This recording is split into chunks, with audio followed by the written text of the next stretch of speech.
તે થાય આમાં તો બીજું શું કરું, બાયોડેટા સિસ્ટમ નહોતી ને એમાં કોક જોવાને એમ કે ઉકા દાદા હા લાડવા ઘટે, લાડવો થોડો ઘટે, લાડોલ હે કે ડોલ લાય લાડવા ન ઘટે. અને એ ડોલ હાથમાં લઈ ઉકા દાદા પાછા કેવા હોય ઊભા ઊભા 10 લાડવા શાંખવામાં ખાઈ દે.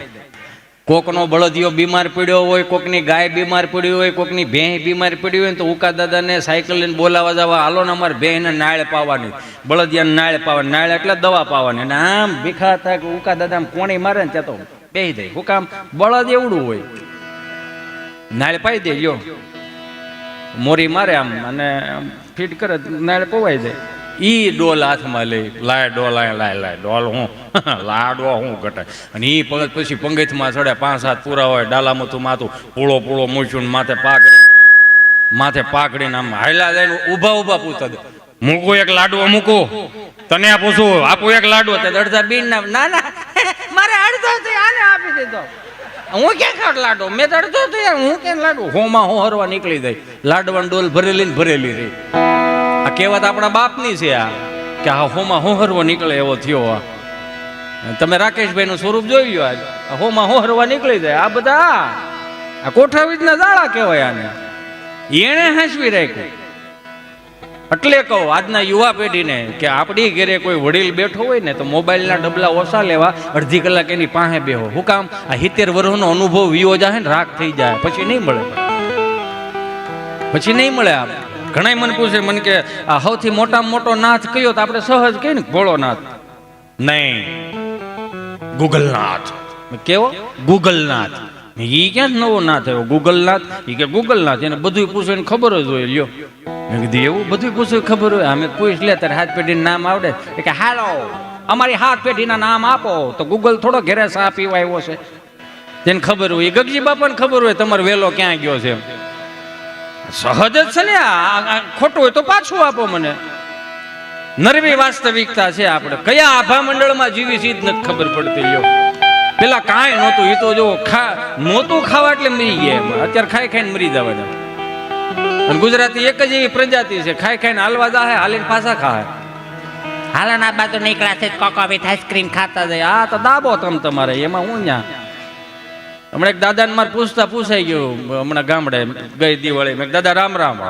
રામ રામ રામ રામ. આવી ગયા મારા દીકરા દિવાળીઓ કરવા. મેં કીધું હા હો બાપા, દિવાળીઓ આ કરવા જ આવે ને, મારા બાપનો હાથ બાર છે હજી. હા તો ભલે આવ્યા, ડોહો ફટાઈ ગયા, શેટા ફોડ ગયો. મેં કાં? એ કે અહીંયા કપા હળગે એટલે આ ડોહો નહીં આવી એ ગયા કપા ભેળો કરીને. તમે આઠમે આવ્યા હતા સેલ્ફી લઈને ગયા, એ ગયા રૂકે કે નહીં, ત્યાં રૂકવું પડે નકર અંબાલાલાની વાઈટું કરી નાખે. મેં કીધું હોય છે હવે આવો સુરત, અમદાવાદ, મુંબઈ, અમારા છોકરાઓ છે અહીંયા. મેં શું કરે? મોટા થાય બધા. કેમ મોટા થઈ? કે મોટા થવા મેલા છે. ભાભો ડોશી અડધો રોટલો કે ખાય તો ખરા. ભલે કાસું ભાંગું ગમે પણ અહીંયા અમારું અહીંયા ગામડું મૂકીને જીવ ન હાલે અહીંયા મહાનગરમાં.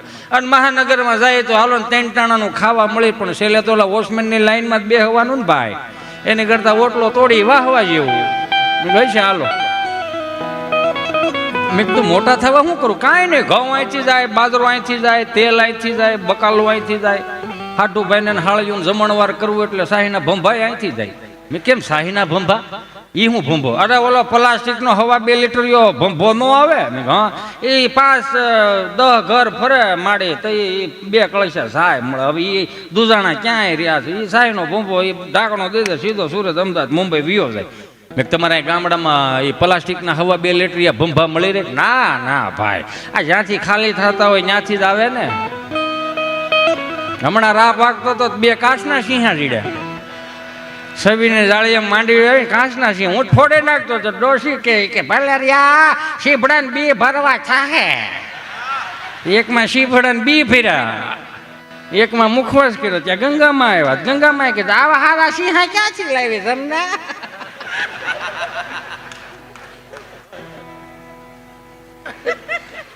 રામ ભલું કરે.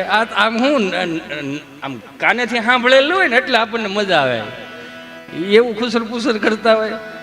આમાં વાડી ચડાતા હવે આવા 2 શેર જડે ને તો મને દેજે ને. દિવાળી જમનામાં કે અત્યારે ન ચડે, દિવાળી ઉપર વધારે ચડે.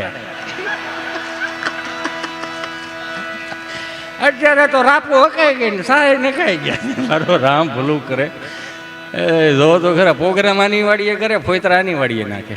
કોકના શેઢા તો હારા રહેવા દો. સનાતન સંસ્કૃતિમાં હું તો મારો ભૂતકાળ ખરાબ ને એટલે છાતી ઠોકીને હું કહી શકું, મારું બેકગ્રાઉન્ડ ખરાબ છે એટલે હું કહી શકું, મને કઈ વાંધો નહીં. કદાચ એમ કહ્યું કે આમાં શું છે હવે, અને આ નો હાલે તો કાંઈ નહીં. બાપુજીને 17 વીઘા જમીન છે, જો ખેડીને ખાવું, 200 મણ ઘઉં ત્યાં. મૂળ તો ખેડૂત દીકરો ને, કદાચ આ હાલે તો ન. આમાં આનું આભા મંડળ ન બહુ રાખવું. આ છે ને આ જાહો જલાલી કહેવાય. આ વાહ વાહ મળે, ઇજ્જત મળે, પૈસા મળે, એટલે આમાં આભા મંડળમાં બહુ નહીં રહેવાનું. જેવા હેઠા ઉતરો એટલે હોય એવા થઈ જવાના. કેમ કે અહીંયા એવું મનમાં હિતે સંટાળાને ફાંકોય નહીં રાખવાનો કે આપણે આવ્યા તો જામો, પણ ના ના ભાઈ. અને તમે એવો મનમાં ફાંકોય ન રાખો, અંટાળો આવ્યો છો મજા બહુ કરે નહીં હો. અંટાળામાં પાંસ્યા ભરનું કાંઈ નથી. હા, એ તમારી અંદર જ મજા પડી, તમારા હૃદયના ખૂણે જ મજા પડી છે. આ તો હું ખાલી તાજું કરાવવા માટે આવ્યો. આ 500 થી 2000ની નોટની સફર કરી ગયા ને એમાં ઘણું ભૂલી ગયા, તાજું કરાવવા માટે આવ્યો. હિતેશ અંટાળો જેદી તેદી 160ના ભાવની ત્રાંબા લોટીમાં હરિદ્વારમાં ગડગડતો જવાનો છે. 3 દી લક્ષો ઓમ શાંતિ ઓમ શાંતિ. છેલ્લે ક્યાં તો ત્રાકોડા. હવે આવે કેજો ને, ક્યાંક બેઠો હોય છે પીપળે કા વડલે. હવે સહજ જ છે ને આમાં. આ પ્રકૃતિની ગોત તો જુઓ તમે. આને મૂકીને આપણને જીવ એટલા માટે નહોતો હાલતો, ક્યાંક મજબૂરી હતી, ક્યાંક તકલીફો હતી. હું કાયમિકને માટે કહું કે આપણે આવી સુંદર મજાની કથાઓ સાંભળીને પ્રસાદ લઈને ઘરે વિયા જઈ અને સુવાટાણે આમ હાથ આપણે વિચારતા હોય કે આપણે કથામાં હું વિચરણ કર્યું, હું આપણે સાંભળ્યું. આવી સારી વાતો સંતો કરે છે. રામ અને લક્ષ્મણની 2 ભાઈઓનો પ્રેમ આપણા જીવનમાં ન ઉતરે તો કથા સાંભળવાનો કોઈ અધિકાર નથી આપણને. તમે વિચાર તો કરો, 20 વર્ષથી અબોલા હોય ને જો કથા સાંભળીને જાવ ને અબોલા તૂટી જાય તો સમજવું તમને કથા ફેલી.